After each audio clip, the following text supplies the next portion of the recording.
আপনার একটা সেজদা, যে সেজদা আপনি চোখের পানি ঢেলে দিয়েছেন আল্লাহর কাছে, যে আল্লাহ আমার ভুলগুলো তুমি মাফ করে দাও, আমার তওবা তুমি কবুল করো, ইনশাআল্লাহ দেখবেন ওই একটা সেজদা যদি কবুল হয়ে যায় আল্লাহ পাক আপনার সব গুনাহ মাফ করে দিবেন ইনশাআল্লাহ।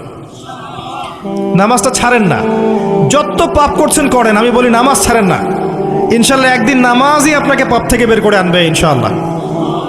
আর শয়তান আপনাকে হতাশ করতে চাইবে, শয়তান আপনাকে হতাশ করতে চাইবে যে তুই তো গার্লফ্রেন্ডের সাথে কথা বললি, রাতের বেলা পর্ন দেখলি, তুই তো ফ্রি মিক্সিংয়ে আছিস, তুই মাদকদ্রব্য খাচ্ছিস, তুই কাজে ফাঁকি মারিস, তুই ট্যাক্স আদায় করিস নাই, দুর্নীতি করছিস, তুই আবার নামাজ পড়বি কেন? শয়তান আপনাকে এগুলো বোঝাবে কিন্তু, যে নামাজ তো আমার শোভা পায় না, আমি তো অনেক পাপী মানুষ।